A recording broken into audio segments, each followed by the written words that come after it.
Olá, bom dia, bem-vindos à nossa meditação hoje, dia 2 de março, e eu gostaria de ler com vocês em Apocalipse capítulo 6, o versos 12 ao verso 17. Observei, quando ele abriu o sexto selo, houve um grande terremoto. O sol ficou escuro como tecido de crina negra.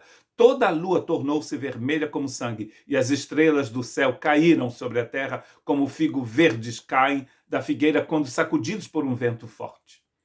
O céu foi se recolhendo como se enrola um pergaminho e todas as montanhas e ilhas foram removidas de seus lugares.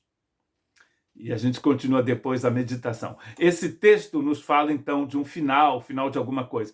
Quando você lê os sete que se encontram em Apocalipse, 7 trombetas, 7 taças, 7 selos, a gente percebe que é um jogo de crescendo, que vai até, quando chega no final, a gente chega então ao fim de todas as coisas. E aqui nós vamos encontrar no sexto selo 6 categorias de elementos que serão abalados neste final dos tempos, e encontramos também 6 categorias de pessoas que vão então blasfemar contra o Cordeiro.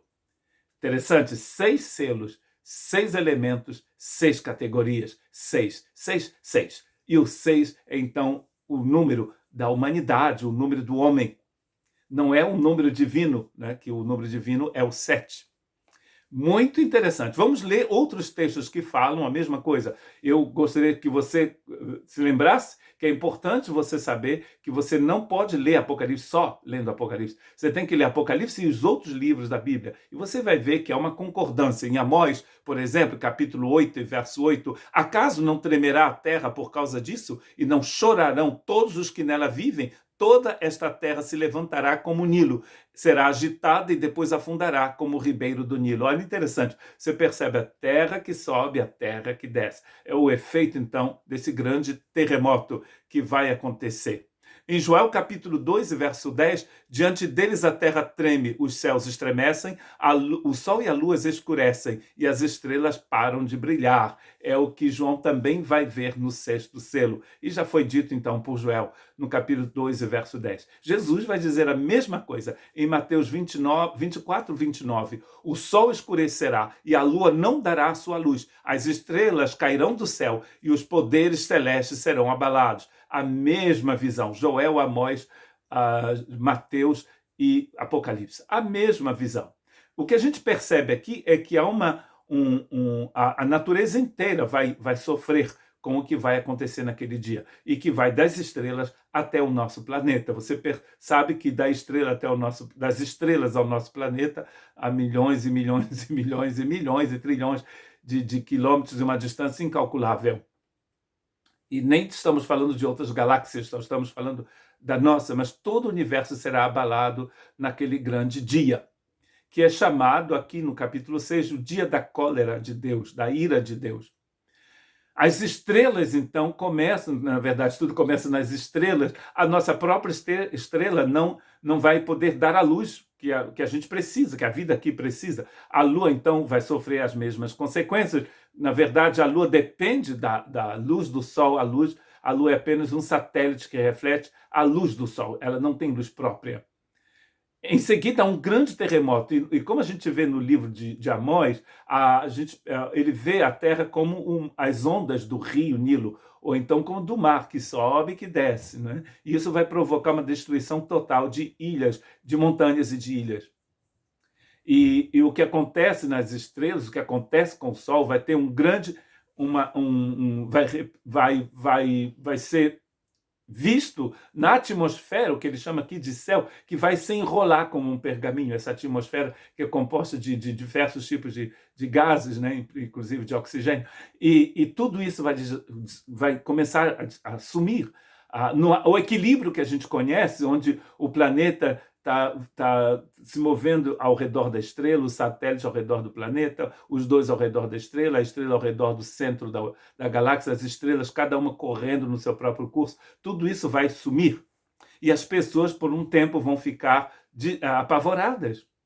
E essas 6 categorias de coisas aqui, então, terremoto, o Sol, a Lua, as estrelas, a atmosfera ou os céus e as montanhas e ilhas, tudo isso aqui vai ter, o resultado vai ser que uma série de pessoas vão então se encontrar diante do trono daquele que vive e que reina pelos séculos dos séculos. São os reis, os príncipes, os militares, os ricos, os fortes, os homens livres e os escravos. 6 categorias, homens livres e escravos, formando uma mesma categoria. Isso quer dizer que é toda a humanidade. Quando a gente chega no capítulo 7, a gente vai encontrar a mesma situação, mas com aqueles que receberam o selo do Cordeiro. É por isso que 6 e 7 é a mesma história que foi dividida em 2 capítulos.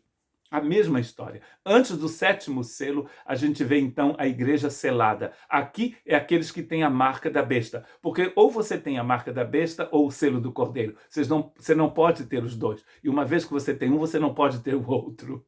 Isso é bem claro aqui no livro de Apocalipse.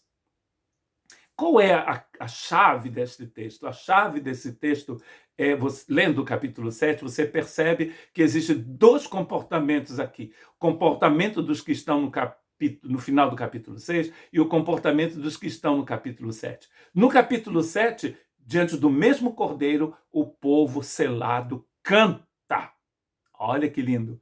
Diante do mesmo trono, diante do mesmo cordeiro, os que não têm o selo do cordeiro blasfemam. E olha o que eles vão dizer.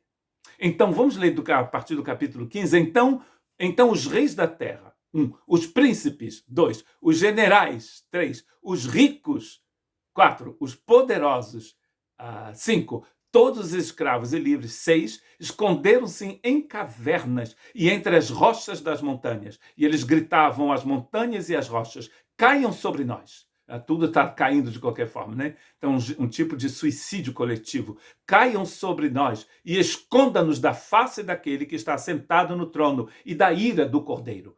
Pois chegou o grande dia da ira deles. E quem poderá suportar? Quem realmente poderá suportar? No dia em que a porta da graça estiver fechada, quem poderá suportar? Ninguém poderá suportar. Então, o dia é hoje em que nós devemos prestar atenção naquilo que Deus já nos ofereceu. Deus nos ofereceu a vida eterna para que possamos não gritar montanhas caiam sobre nós, mas que um dia, selados pelo Espírito Santo, possamos gritar com pessoas de todos os povos e nações, aquele que está sentado no trono e ao Cordeiro seja honra, louvor, toda glória, tudo que possamos estar diante do Cordeiro, não gritando montanhas caiam sobre nós, mas gritando aquele que está sentado no trono e ao Cordeiro, seja toda a glória. Que Deus te abençoe.